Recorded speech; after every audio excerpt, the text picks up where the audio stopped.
고난에 대한 올바른 해석이라는 제목으로 함께 하나님 말씀 나누기 원하는데요. 여러분, 저희가 믿고 있는 이 하나님 말씀 성경인데, 이 성경을 한 단어로 요약하면 뭐라고 표현할 수 있는지 혹시 아십니까?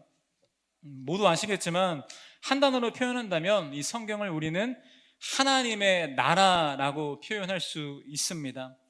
이 성경에서 말하는 하나님의 나라는 이 장소적인 개념이라고 설명하기보다 오히려 하나님이 통치하시는 모든 곳을 하나님의 나라라고 설명할 수 있다는 것이죠. 물론 우리가 알고 있는 이 세상의 삶을 떠난 뒤에 가게 되는 천국도 하나님의 나라라고 말할 수 있습니다.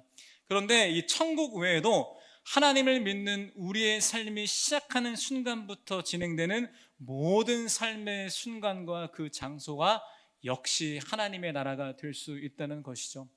그래서 우리를 향한 하나님의 뜻이 무엇인지 묻는다면 그 뜻은 뭐냐면, 우리가 현재의 삶에서부터 모든 순간에 하나님의 통치를 받고 그 안에서 하나님의 나라를 누리는 삶이 바로 우리를 향한 주님의 뜻이라는 것을 우리가 성경을 통해 알 수 있습니다. 그런데 여러분께 질문 드리기 원하는데요, 여러분은 지금 이 현재의 삶 속에서 하나님의 통치, 하나님과의 동행, 더 나아가서 하나님의 나라를 지금 누리고 계십니까? 모두가 그러길 바라지만 저를 포함한 많은 사람들이 이 현재의 삶 가운데서 하나님의 나라를 누리지 못하는 경우가 되게 많이 있다는 겁니다.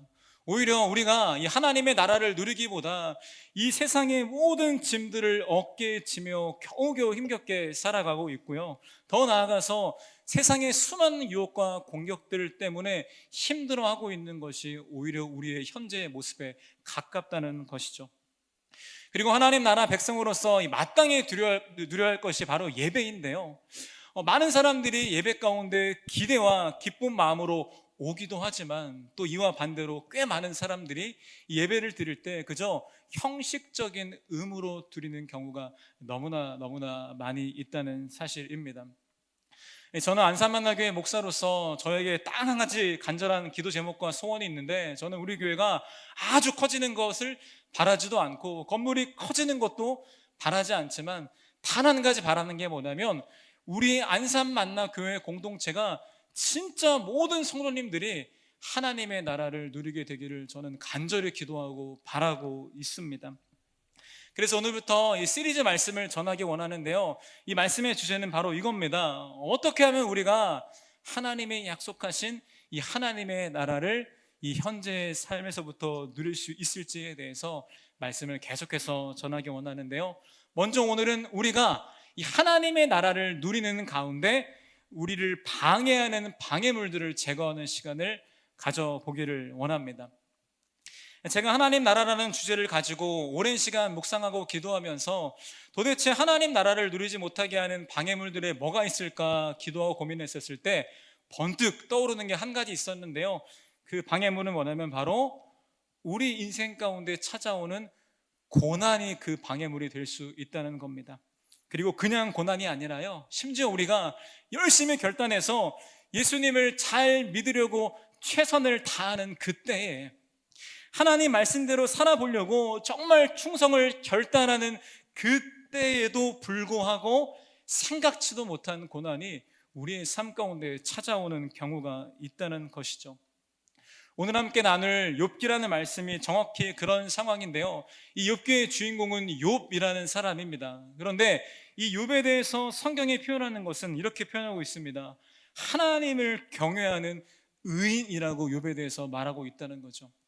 이처럼 욥은 하나님 앞에서 의인으로 평가받는 사람이었지만 이 욥의 삶 가운데 갑작스러운 고난이 찾아오는 것을 우리가 말씀을 통해 볼 수 있습니다.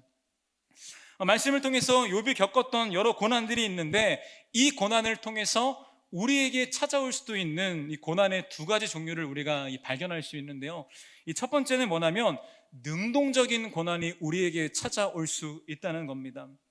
이 능동적인 고난은 뭐냐면 직접적으로 우리를 공격하듯이 찾아오는 사건과 아픔을 말하는 것이 바로 능동적인 고난이라는 표현을 사용해서 설명할 수 있다는 거죠. 예를 들어 욥에게 찾아왔던 능동적인 고난은 뭐냐면, 갑자기 어느 날 욥의 모든 종들과 가축대가 하루아침에 다 죽게 되었습니다. 이게 끝이 아니라 더 나아가서 이후에는 욥의 자녀인 10남매가 한순간에 한 번에 목숨을 잃게 되는 아픔을 욥이 경험했다는 겁니다. 이게 끝이 아니라 또 이후에는 욥의 온몸에 악성 종기가 생겨나서 이 견딜 수 없는 육체의 고통을 받는 고난 또한 욥이 겪었다는 사실입니다. 이처럼 우리가 해결할 수 없는 이 심각한 고난들이 우리를 직접적으로 찾아와서 우리를 아프게 하는 이 고난을 우리는 능동적인 고난이라고 표현할 수 있다는 사실이죠. 저에게도 당연히 욥에 비할 바는 아니지만 삶 가운데 이런 능동적인 고난을 경험한 적이 있는데요. 저는 군대에 믿음을 가지고 열심히 가서 복음을 전하는 가운데 너무 초반에 갑자기 기흉이라는 폐 질환이 찾아오게 되었습니다. 정말 열심히 주님을 전하고 있던 찰나라서 너무 이해가 되지 않았죠. 그래서 밖에 나가서 수술을 하고 돌아왔는데 또 폐 기흉이 재발해서 또 폐가 터지게 되었습니다. 그로 인해서 여러 가지 관계적인 아픔을 겪게 됐고요. 그 관계의 아픔과 육체의 아픔 속에서 저는 그 당시에 공황장애와 언어장애와 우울증을 겪으면서 이 마음의 질병 또한 경험하는 시기를 제가 생각보다 오래 가진 적이 있습니다. 그런데 아마 제 생각에는 제가 겪었던 능동적인 고난보다 훨씬 더 힘들었던 능동적인 고난을 겪었던 분들이 이 자리에 많이 있을 거라고 생각하고요. 어쩌면 지금 이 순간에도 그 고난 속에 있는 사람이 있을 수도 있다는 생각을 하고 있습니다. 다음으로 나눠볼 두 번째 고난의 종류는 바로 여러분 수동적인 고난인데요. 이 수동적인 고난은 능동적인 고난처럼 우리를 직접적으로 공격하며 흔드는 것은 아니지만 간접적으로 우리에게 고난을 주는 고통을 말하고 있는데, 대표적인 수동적인 고난이 뭐냐면 바로 하나님의 침묵입니다. 말씀을 보면 욥이 진짜 힘들었던 이유는 뭐냐면 능동적인 고난도 진짜 힘들었을 것 같습니다. 그런데 더 큰 문제는 뭐냐면 이 고난을 겪은 욥의 삶 가운데 하나님께서 꽤 오랜 시간 침묵하고 있다는 사실입니다. 우리 생각에는 욥이 고난을 겪을 때 하나님께서 나타나셔서 욥한테 이 고난의 이유를 설명해 주고 이 고난 가운데 위로해 주시고 더 나아가서 이 고난을 주님이 해결해 주시면 너무 좋을 것 같은데, 하나님께서는 욥에게 일관되게 오랜 시간 침묵하는 것을 볼 수 있다는 거죠. 그런데 아마 이런 수동적인 하나님의 침묵이라는 고난을 여기 계신 대부분의 분들이 경험했을 거라고 생각합니다. 우리가 어떤 문제에 대해서, 어떤 기도 제목에 대해서 오랫동안 간절히 아주 열심히 기도했음에도 불구하고 여전히 주님께서 그 문제에 대해서 전혀 응답하지 않고 오히려 침묵으로 일관하는 모습을 우리가 마주하게 될 때 우리는 그 가운데 심각한 마음의 고통과 고난을 겪게 되는 거죠. 저 역시 삶 가운데 이러한 하나님의 침묵을 여러 경험한 적이 있는데, 심지어 저는 지금도 그 하나님의 침묵을 경험하고 있습니다. 어떤 부분이냐면 바로 이 배우자의 기도에 대한 부분입니다. 여러분, 저는 20살 때 예수님 믿게 되었고요. 그때부터 일관되게 10몇 년 동안 저는 단 하루도 빠지지 않고 이 배우자 기도를 하고 있었는데요. 여러분 보시면 알겠지만 전 아직 싱글이잖아요. 아직까지 주님의 이 침묵을 경험하고 있다는 것이죠. 사실 이 배우자의 문제가 저의 생사를 좌지우지하는 그런 문제까지는 아니지만 이 문제를 제가 10몇 년 동안 이렇게 들고 있다 보니까 어느새 이 문제와 기도 제목이 저에게 상처와 고난을 주는 것을 제가 발견하고 있다는 사실이죠. 여러분, 이처럼 우리 인생 가운데 하나님을 열심히 믿는 가운데도 고난이 찾아올 때가 있습니다. 그리고 이 능동적인 고난도 너무나 힘든데 그 고난 속에서 하나님의 침묵이라는 수동적인 고난을 우리가 마주하게 될 때면 당연히 정답적으로 우리는 끝까지 하나님을 의지하고 신뢰해야겠지만 오히려 그런 고난을 마주했을 때 우리 마음 가운데는 하나님에 대한 상처가 생기게 되고 하나님에 대한 오해가 우리 마음 가운데 쌓이게 되는 것이죠. 그리고 그로 인해서 우리는 점점 하나님의 나라를 누리지 못하게 된다는 것입니다. 그래서 우리는 우리에게 찾아오는 이 모든 고난들에 대해서 상처로 남게 하지 않기 위해서, 하나님에 대한 오해로 쌓이지 않게 하기 위해서 하나님의 말씀으로 이 고난들을 해석할 수 있어야 하는데요, 오늘은 욥기 전체의 말씀을 통해서 이 심각한 고난의 상황을 견뎌냈던 욥의 삶을 통해서 우리가 고난을 올바르게 해석하기 위해 기억해야 할 이 세 가지에 대해서 함께 말씀을 나누기를 원합니다. 첫 번째입니다. 고난 중에 우리가 기억해야 할 첫 번째 사실은 뭐냐면, 고난이 있음에도 여전히 하나님은 선하시다는 사실입니다. 고난이 있음에도 여전히 하나님은 선하시다는 사실입니다. 방금 말했던 이 예측하지 못하는 상황에서 우리에게 고난이 찾아올 때면 우리 마음 가운데 이런 생각이 처음에 들게 됩니다. 하나님, 어떻게 하나님이 선하시다면 이렇게 열심히 봉사하고 이렇게 열심히 헌금하고 이렇게 열심히 헌신하는 나의 삶 가운데 고난이 찾아올 수 있겠습니까? 라고 생각하면서 하나님의 선하심을 먼저 우리가 의심하게 되는 것이죠. 그런데 이 고난의 시간이 더 가중되거나 더 길어지게 되면 우리의 마음 가운데 더 심각한 생각이 찾아오게 되는데, 이런 생각입니다. 내 삶의 고난을 보니까, 내 주변 사람의 고난을 보니까 하나님은 살아 계시지 않는 것 같아 라는 생각을 우리 안에 하게 된다는 겁니다. 저는 사역하면서 개인적으로 이 복음을 전할 수 있는 기회가 되게 많이 있었는데요, 생각보다 많은 사람들이 복음을 전할 때 이전에 겪었던 이 고난의 문제 때문에 하나님을 떠나서 하나님께 돌아오지 못하는 경우가 아주 많이 있다는 것을 제가 발견하게 되었습니다. 그런데 여러분, 우리가 주의해야 할 것은 뭐냐면, 절대로 하나님의 살아계심과 이 땅의 고난을 연결해서 생각해서는 안 된다는 사실입니다. 왜냐하면 하나님께서 직접 자신을 나타내신 이 성경 말씀을 볼 때 이 성경에서 하나님의 살아계심에 대해서 많이 나타내고 있음에도 불구하고, 실제적인 하나님의 역사하심에 대해서 말하고 있음에도 불구하고 여전히 성경에서는 세상과 우리의 삶 가운데 고난이 있을 거라고 말하고 있다는 것이죠. 그래서 우리가 성경을 믿는 하나님의 백성, 그리스도인이라면 혹여나 우리 삶 가운데 고난이 찾아올 때에도 우리의 고민과 생각의 방향이 하나님이 살아있는가, 하나님이 살아있지 않는가에 대한 방향으로 절대로 향해서는 안 된다는 겁니다. 그렇다면 우리에게 이어지는 질문이 있지 않겠습니까? 하나님이 정말 살아있다면 어떻게 이 고난의 문제를 볼 때 하나님이 살아있고 선하신 분이라고 말할 수 있는가에 대한 질문이 우리 안에 생길 수 있다는 거죠. 여러분, 이런 질문 진짜 공감되지 않습니까? 만약에 하나님이 정말 선하시다면 우리에게 이토록 끔찍한 고난이 없어야 하는 것 아니겠습니까? 하나님이 정말 선하시다면 혹여나 우리 가운데 고난이 찾아오더라도 이 고난 속에서 우리에게 바로 찾아오셔서 우리를 위로하시고 우리의 문제를 해결해 주셔야 하는데 왜 그러지 않냐는 것입니다. 그런데 여전히 우리 가운데는 고난이 찾아오고 있고 그 고난 가운데 주님의 침묵이 여전히 있기 때문에 우리 안에는 주님을 향한 오해와 상처가 계속해서 쌓이게 되는 거죠. 그래서 우리는 이러한 오해를 반드시 풀고 말씀을 통해서 바로 잡아야 하는데요, 이러한 우리의 고난에 대한 오해를 풀기 위해서 우리는 두 가지 부분에 대해서 생각해 보아야 할 것 같습니다. 이 첫 번째는 뭐냐면, 이 고난이 도대체 어디서 시작되었는가에 대한 질문을 우리가 반드시 던져봐야 한다는 거죠. 여러분, 분명히 기억해야 되는 것은 인간 세상에 있는 모든 고난과 모든 세상의 문제의 시작점은 결코 하나님이 아니라는 사실입니다. 이 땅의 모든 고난의 시작점에 대해서 우리가 알기 위해서는 성경의 처음인 창세기 말씀을 봐야 하는데요, 간단하게 요약해드리면 하나님께서 온 우주와 인간을 창조하셨는데, 특별히 하나님이 인간을 창조하신 목적은 사랑의 관계를 위해서 창조하셨습니다.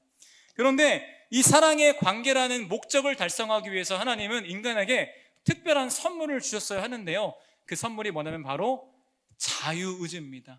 자유의지가 뭐냐? 정답은 이건데, 내 의지로 멋대로 다른 걸 선택할 수 있는 것이 바로 우리에게 주어진 자유의지죠. 그런데 모두 알겠지만 인간은 이 자유의지로 하나님의 목적과 명령을 선택하여 순종한 것이 아니라 인간 멋대로 살기로 자유의지로 결정해버렸다는 사실입니다. 그리고 그 결정을 바로 성경에서는 죄라고 표현하고 있죠. 이렇게 하나님의 목적을 떠난 사람들의 죄가 온 세상에 퍼지게 되었고요. 더 안타까운 사실은 이 사탄이라는 존재인데요.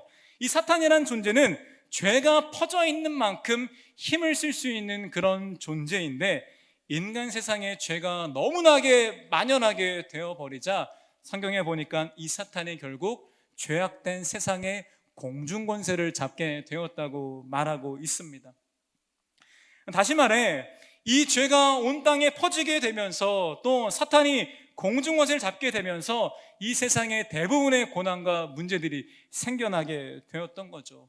정리하면 하나님께서는 이 고난을 만드신 시작점이 결코 아니시기 때문에 우리가 세상의 고난과 문제에 대해서 하나님께 책임을 전가하는 것은 잘못된 생각이라고 저는 생각합니다. 그런데 특이한 부분이 있는데, 분명히 하나님께서 고난을 억지로 만들어서 우리에게 주시는 분은 절대로 아닌데, 오늘 욥기를 보니까 하나님께서 우리에게 고난을 허용하는 것을 볼 수 있다는 겁니다. 욥기 2장 6절 말씀인데요, 이 말씀을 같이 한번 읽었으면 좋겠습니다. 욥기 2장 6절 읽겠습니다. 시작.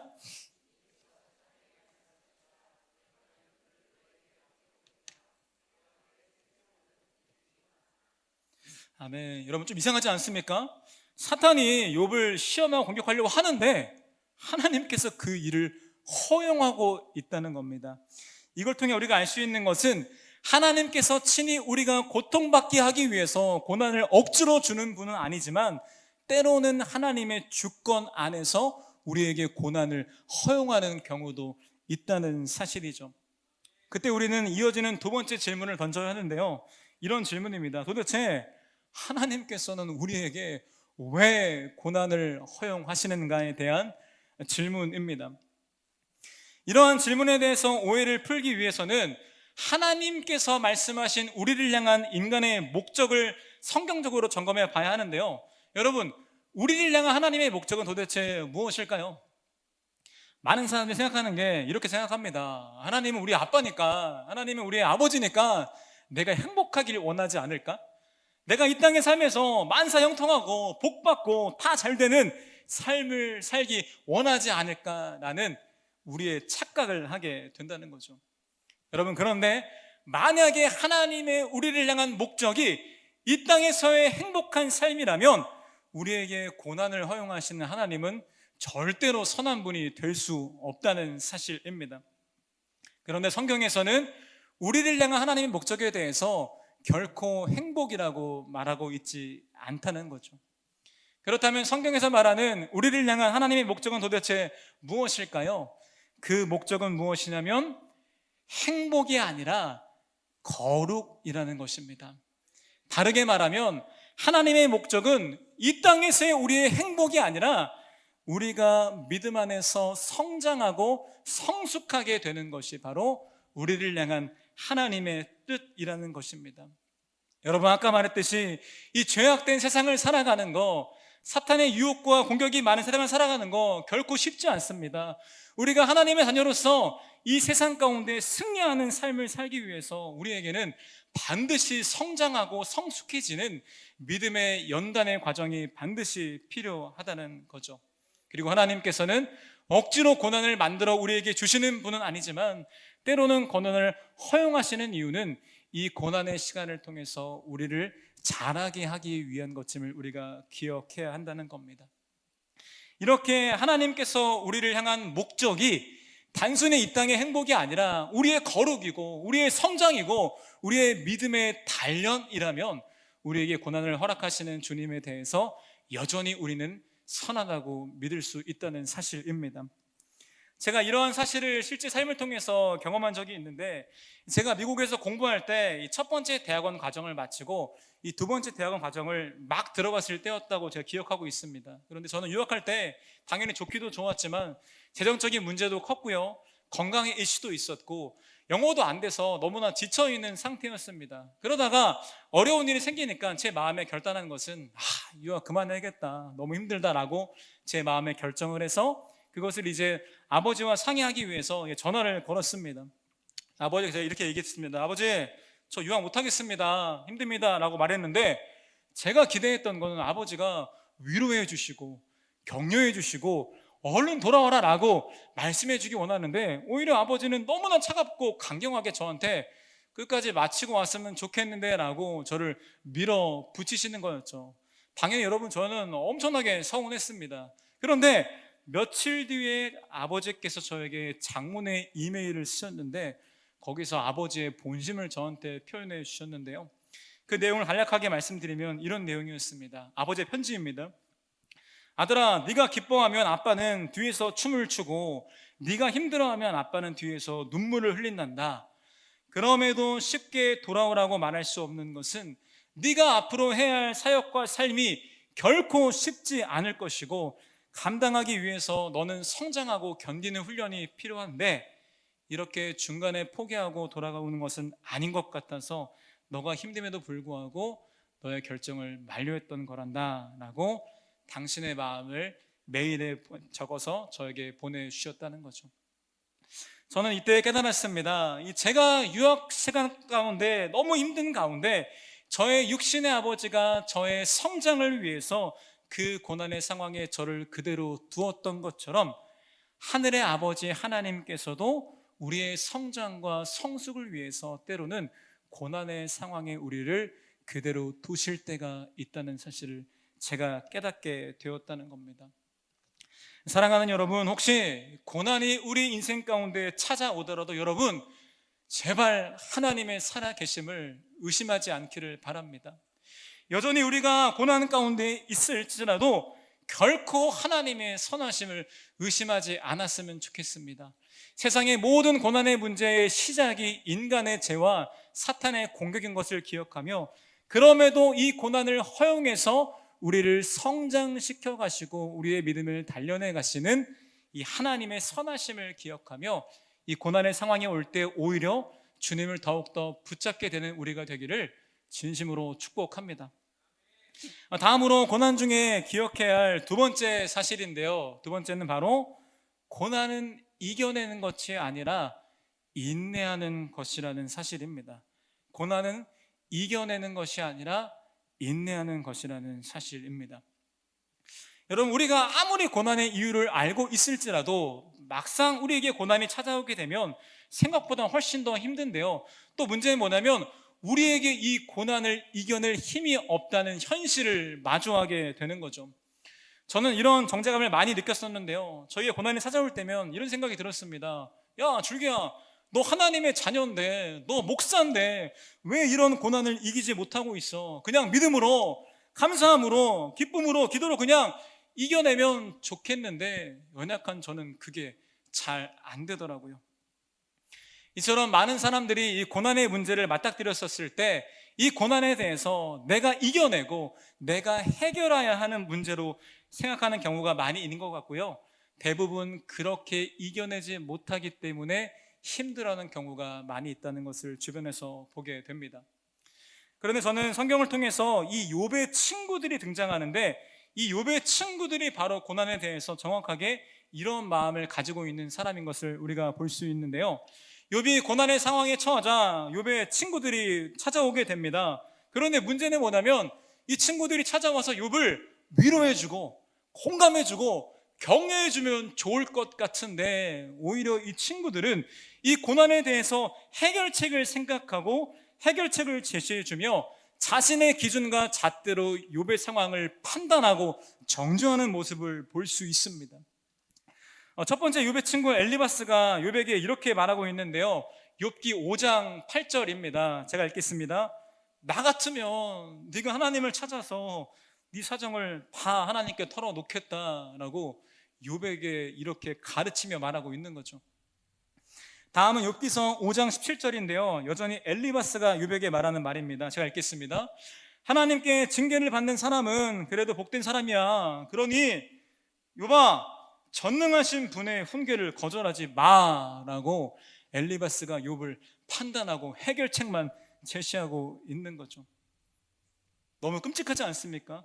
나 같으면 이렇게 하겠다, 나 같으면 이게 하겠다, 이게 해결책 아니냐, 이렇게 해라 라고 욥에게 해결책을 제시하면서 이겨내지 못하는 욥을 정죄하고 판단하고 있다는 겁니다.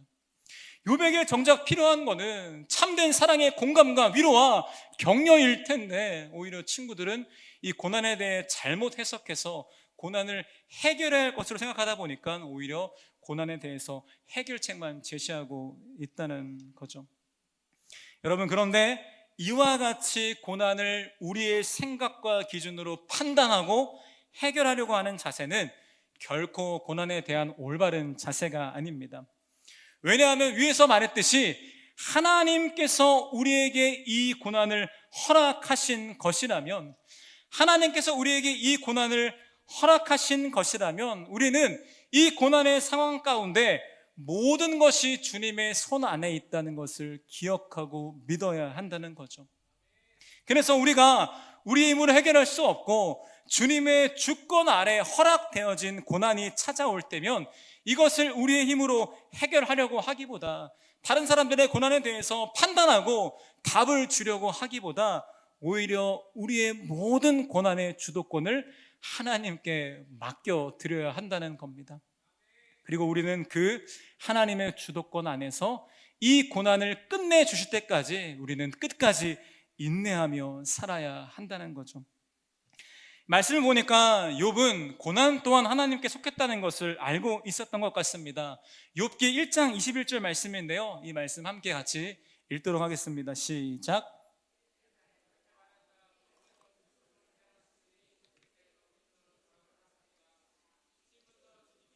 가져가신 분도 주님이시니 주님의 이름을 찬양할 뿐입니다.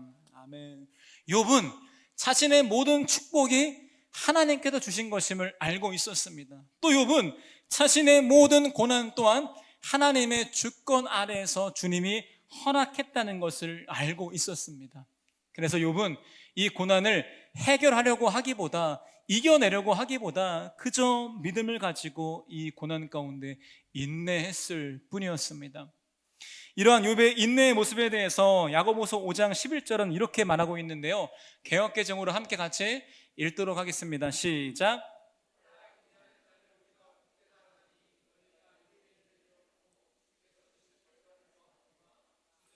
자비하시고 긍휼히 여기시는 이시니라. 아멘. 이 본문에서 욥의 인내에 대해서 말하고 있는데, 여기서 사용되는 인내라는 단어는 헬라어로 휘포모넨이라는 단어를 쓰고 있는데요, 이 인내의 뜻은 뭐냐면 견디는 이런 인내가 아니라 여전히 우리의 환경은 흔들리고 있지만 우리의 마음이 변치 않고 한 곳을 향하고 있는 것을 표현할 때 휘포모넨이라는 인내의 단어를 사용하고 있습니다. 다시 말하면 욥은 이 고난의 어려움 속에서 마음이 흔들리기도 하고 환경이 흔들리기도 하고 몸은 완전히 녹초가 되어 버렸지만 욥은 끝까지 욥의 시선이 하나님을 향해 있는 것을 볼 수 있다는 겁니다. 그리고 감사한 것은 그렇게 그저 주님을 바라보는 욥의 시선과 욥의 삶의 방향을 하나님께서는 기도로 받아주셨다는 것이죠. 여러분, 기도가 무엇입니까? 기도에 대한 성경적인 정의를 내려보면 기도는 하나님과의 교제라고 말할 수 있는데, 여러분, 교제라는 게 꼭 이 좋은 말만 해야 교제겠습니까? 사랑하는 사람과 함께 손만 잡고 있는 그 시간도 교제가 될 수 있습니다. 때로는 어떤 주제에 대해서 논쟁하는 것도 크게 보면 교제가 될 수 있다는 거죠.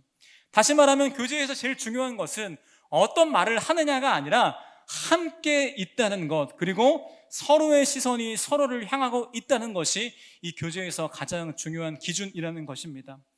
이처럼 기도가 하나님과의 교제라고 말할 수 있다면, 이 기도에서 가장 중요한 것은, 우리가 어떤 말을 뱉느냐보다 더 중요한 것은 우리의 마음과 믿음의 시선이 어디를 향해 있냐가 너무나 중요하다는 거죠. 그래서 우리는 이 인내라는 단어를 기억하면서 고난이 찾아올 때도 여러분 힘들어 하셔도 되고 쓰러져도 괜찮지만, 그럼에도 우리의 마음의 중심과 시선이 꼭 주님을 향하는 기도로 드려져야 한다는 것입니다. 때로는 고난 가운데 우리가 비명을 지르고 울부짖고 부르짖는 그 눈물의 고백도 주님 앞에 기도로 드려지게 되는 것입니다.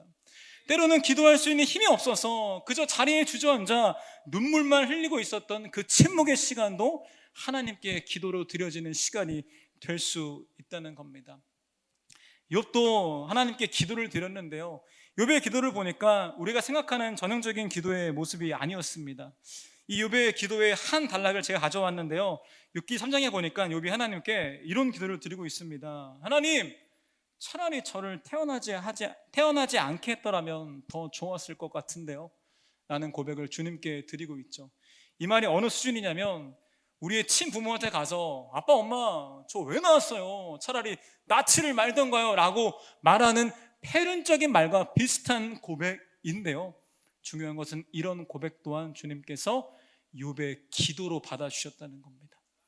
때로는 욥이 힘들어서 그냥 가만히 침묵하고 있던 그 모든 시간도 주님께서는 욥의 기도로 그것을 받아주셨다는 겁니다. 그리고 주님께서는 그 모든 욥의 기도를 하나씩 하나씩 다 들으시고 결국 욥에게 나타나셔서 이 고난의 침묵을 깨셨다는 사실입니다. 사랑하는 여러분, 고난 중에 계시다면 여러분, 힘들어하셔도 괜찮습니다. 흔들려도 괜찮습니다. 그러나 중요한 것은 우리의 마음의 시선이 주님을 결코 떠나서는 안 된다는 사실입니다. 고난의 시간 가운데 울부짖고 부르짖고 눈물 흘리고 주님께 따지더라도 우리의 시선이 주님을 향해 있어야 됩니다. 기도할 힘이 없어서 눈물 흘리고 침묵하고 가만히 죽은 사람처럼 있는 그 상황에서도 우리의 시선이 주님을 향해 있어야 한다는 겁니다. 그렇게 우리의 모든 눈물, 우리의 모든 부르짖음, 우리의 모든 침묵의 시간이 기도로 쌓이게 될 때 결국 이 고난의 시간은 반드시 하나님의 때에 끝나게 된다는 거죠. 이 고난을 통해서 우리의 자아가 다 깨어지고 우리의 믿음이 정금처럼 단련되며 우리의 삶의 주도권을 내가 갖는 것이 아니라 하나님께 다 맡기게 되어질 때 이 고난의 시간이 반드시 끝이 나게 된다는 것입니다. 마지막 세 번째로 고난 중에 기억해야 할 것인데요, 세 번째는 무엇이냐면 바로 이것입니다. 고난은 우리를 사명으로 이끈다는 것입니다. 고난은 우리를 사명으로 이끈다. 지금까지 말씀의 내용을 정리해 보면요, 하나님께서 우리에게 고난을 허락하시는 이유는 그 고난을 통해서 우리를 성장시키고 우리의 믿음을 단련하기 위함인 것을 함께 나누었습니다. 그리고 이 고난의 상황 속에서 우리가 고난을 해결하려고 하기보다 이 고난의 주권이 하나님께 있음을 기억하면서 우리는 기도하며 인내한다고 함께 나누었죠. 그런데 여기까지 말씀을 들었을 때 우리 안에 이런 질문이 들 수 있습니다. 사실 우리의 궁극적인 목적지는 천국 아니겠습니까? 근데 굳이 우리가 왜 이 땅에서 고난받으면서 고통받으면서 이렇게 힘들게 인생을 살고 꼭 성장을 해야 되냐라는 질문이 들 수도 있을 것 같은데요, 하지만 주님께서 우리에게 이 고난을 통해서 우리를 성장시키시는 궁극적인 이유는 뭐냐면 바로 우리에게 영혼 구원의 사명을 주기 위해서라고 성경은 말하고 있습니다. 재미있는 것은 우리가 알고 있는 바울 사도도 이런 똑같은 고민을 한 경험이 있는데요, 빌립보서 1장 21절에서 24절 말씀을 함께 같이 읽도록 하겠습니다. 시작.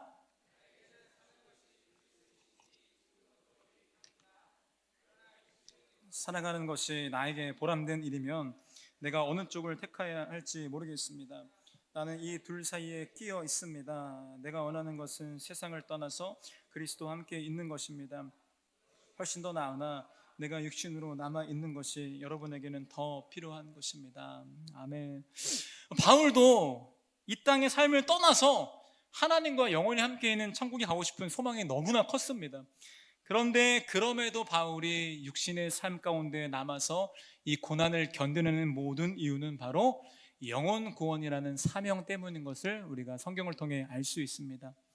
그런데 재미있는 것은 이 욥기서의 결말을 통해서도 하나님께서 고난을 통해 우리를 사명의 자리로 부르시는 것을 알 수 있는데요, 성경에 보니까 드디어 의인이었던 욥이 끔찍한 고난을 당하게 된 다음에 기도로 인내하였고 그 이후에 마침내 드디어 욥의 고난의 상황이 끝이 나는 장면이 이 성경에 등장하게 됩니다. 그런데 좀 이상한 것은 우리의 기대와 예상과는 조금 다른 장면이 펼쳐지고 있다는 거죠.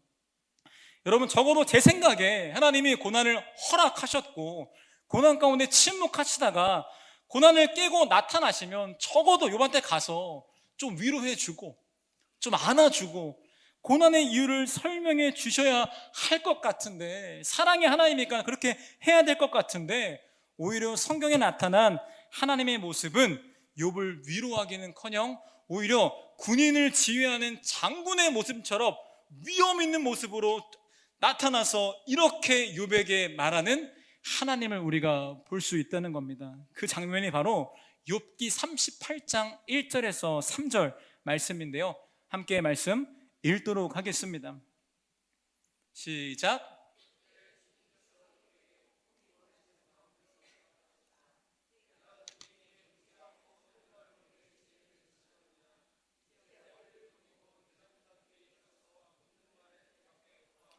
아멘. 여러분, 너무 서운하지 않습니까? 그 고난을 겪었던 욥 앞에서 하나님께서 나타나신 다음에 이렇게 말하는 겁니다. 야, 네가 누구에게 무지하고 헛된 말로 내 지혜를 의심하느냐라고 추궁하고요, 이후에 말씀 보니까 마치 면접에서 압박 질문하듯이 계속해서 질문을 쉴 새 없이 쏟아내고 있는 것을 볼 수 있다는 거죠. 도대체 하나님 왜 이러시는 겁니까? 라는 질문을 하다가 제가 말씀 가운데 그 답을 찾게 되었는데요, 3절 말씀입니다. 이렇게 기록되어 있습니다. 욥에게 하신 말씀이죠. 이제 허리를 동이고 대장부답게 일어서라 라고 말하고 있다는 거죠. 이게 어떤 의미냐면, 하나님께서 욥에게 원하시는 것은 뭐냐면, 이 세상의 고난과 맞서 싸울 수 있는 군사로 욥이 세워지길 바라는 마음에서 이 말씀을 하고 있다는 사실입니다. 더 나아가서 계속해서 질문하시면서 묻는 말에 대답해 보라고 주님께서 욥을 추궁하시는데요, 이것은 추궁이 아니라 어떤 것이냐면, 하나님께서는 욥이 세상의 고난에 대해서 질문만 하는 사람들이 즐비한 세상 속에서 고난에 대해서 대답할 수 있는 사명자로 욥을 세우기 원하신다는 것을 우리가 볼 수 있습니다. 다시 말해서 사람들이 왜 세상에 고난이 많아? 하나님 없는 거 아니야? 라고 물을 때에 이렇게 고난 많은 세상에서도 믿음을 지키며 고난에 대답할 수 있는 사람으로 욥을 세우기 원하셨다는 거죠. 고난 많은 세상 속에서 살 이유가 없다고 한탄하는 사람들에게 살 이유가 있다고 말해주는 사람, 이 고난에 대해서 힘들어할 때 말씀으로 우리의 삶으로 고난의 의미를 해석해 줄 수 있는 사람으로 바로 욥과 우리를 주님께서 부르고 있다는 사실입니다. 다시 말해, 하나님께서는 욥을 이 고난에 가득한 세상을 올바르게 고치고 세우는 하나님의 동역자, 하나님의 사명자로 우리를 부르고 있다는 사실입니다. 그리고 재미있는 것은 우리가 겪었던 그 모든 고난의 시간들이 결코 낭비되지 않고 우리가 사명 감당할 때 그 사명의 무기와 도구로 사용될 수 있다는 거죠. 제가 오래전에 오프라 윈프리라는 미국의 유명한 방송인이 쓴 이것이 사명이다라는 책을 본 적이 있는데요, 이 오프라 윈프리가 이 책에서 4가지 사람의 사명의 기준에 대해서 말하고 있습니다. 그 중에 두 번째를 나누기 원하는데 바로 이런 기준이었습니다. 둘째, 남보다 아파하는 것이 있다면 그것은 고통이 아니다, 사명이다 라고 말하고 있다는 거죠. 다시 말하면 우리의 모든 고통과 고난의 시간들이 그냥 고통이 아닙니다. 오히려 그 고통은 사명이 될 것이고 그 고통을 통해서 많은 사람들을 위로할 수 있는 도구와 무기가 될 수 있다는 거죠. 왜냐하면 사람은 결국 자신이 경험해 본 아픔에 대해서만 더욱더 공감하고 이해할 수 있기 때문에 우리의 고난 가운데 많이 힘들었지만 이 고난과 비슷한 아픔을 겪는 사람들을 마주할 때면 이전과 다르게 우리의 진심을 다해서 그들을 위로하고 공감하며 말씀으로 이 고난에 대한 답을 줄 수 있게 되는 거죠. 제가 군대 갔었을 때, 한창 믿음으로 뜨거웠을 때, 갑자기 폐 질병이 왔었을 때 주님께 많이 원망했습니다. 기도도 잠깐 안 했습니다. 이렇게 고백했죠. 주님, 나한테 왜 이렇게 고난을 주시는 거예요? 나는 사역자인데 왜 이어서 마음의 아픔까지 찾아오는 거예요? 라고 그렇게 주님께 토설하며 기도했지만 시간이 지났을 때 비로소 그 고난을 허락한 이유를 제가 알게 되었는데요. 왜냐하면 제가 만나는 수많은 영혼들 중에서 몸과 마음이 아픈 사람들이 너무나 많이 있더라고요. 제가 만약 경험하지 않았더라면 그 사람들을 위로할 수도 없고 그 사람을 이해할 수도 없었을 것 같은데, 저는 작지만 육체의 아픔과 마음의 질병을 경험했기 때문에 결코 그들을 함부로 판단하지 않고 그들을 사랑으로 위로할 수 있었고요. 더 나아가서 이 고난의 문제에 대해서 말씀으로 대답하는 사람으로 세워질 수 있게 되었다는 겁니다. 저는 하나님께서 저의 간절한 기도에 응답하지 않고 오랫동안 침묵하고 계실 때에 도저히 이해가 되지 않았고, 어쩔 때는 사실 지금도 이해가 되지 않을 때가 많이 있습니다. 그런데 사역을 하며 느낀 게 뭐냐면, 생각보다 많은 성도님들이 저와 비슷하게 어떠한 간절한 문제와 제목을 가지고 오래 기도했음에도 불구하고 여전히 하나님의 침묵을 경험하는 사람들이 너무나 많이 있었다는 거죠. 제가 만일 주님의 침묵을 전혀 경험하지 않았더라면 저는 그 사람들의 마음을 전혀 공감하지 않고 피상적인 얘기만 했을 건데, 저도 주님의 침묵을 경험하고 있기 때문에 그 영혼들의 마음을 이해할 수 있고 그 영혼들을 위로하고 공감할 수 있으며 그들과 함께 기도하며 눈물 흘리며 그 시기를 견뎌낼 수 있다는 사실입니다. 여러분, 이처럼 여러분이 겪었던 수많은 고난들, 수많은 아픔들, 감히 제가 다 말할 수 없겠지만 그 고난과 아픔들 결코 낭비된 시간이 아닙니다. 우리를 사명자로 부르신 주님의 부르심 앞에 그 모든 고난의 퍼즐들이 우리의 도구와 우리의 무기가 돼서 이 고난 앞에서 하나님에 대해서 질문하는 사람들에게 우리의 삶과 말씀을 통해서 대답하는 사명자로 우리가 세워질 것을 기대하시길 바랍니다. 결론의 말씀 드리기 원하는데요, 반주해 주시고요. 여러분, 우리의 인생 가운데 예수님 열심히 믿는 가운데도 불구하고 안타깝지만 고난이 찾아올 수가 있습니다. 그러나 우리가 기억해야 할 것은 뭐냐면, 우리에게 고난을 허용하시는 주님의 마음이 결코 기쁘지는 않다는 겁니다. 어떻게 알 수 있을까요? 왜냐하면 하나님께서는 우리의 고난을 없애주기 위해서 자신의 독생자 아들 예수님을 고난받게 하셨습니다. 우리에게 주어진 죽음의 문제를 해결하기 위해서 하나님은 자신의 독생자 아들 예수 그리스도를 십자가에 못 박아 죽게 하셨습니다. 그리고 그 예수님이 부활하심을 통해서 우리에게 아무런 고난이 없는 영원한 하나님의 나라를 우리에게 약속해 주셨다는 겁니다. 그런데 우리가 그 영원한 주님의 나라 가기까지 감당해야 할 사명이 있는데, 그 사명을 감당하는 사명자로 우리가 성장하기 위해서 하나님께서는 때로 우리에게 고난의 시간을 허용하실 때가 있다는 거죠. 여러분, 고난의 시간이 있다면 힘들어 하십시오. 부르짖어 기도하시고 많이 눈물 흘리십시오. 그런데 중요한 것은 우리의 시선이 주님을 떠나지 않길 바랍니다. 그렇게 우리가 인내하며 끝까지 고난을 견뎌냈을 때 여러분, 반드시 마침내 그 고난이 끝나는 시간이 찾아오게 된다는 겁니다. 우리의 믿음이 정금처럼 단련돼서 나아지고 우리가 더 나아가서 이 고난에 대해서 질문하는 사람들에게 고난에 대한 답을 할 수 있는 사명제로 세워지게 될 때 우리의 삶 가운데 고난이 끝나게 될 것입니다.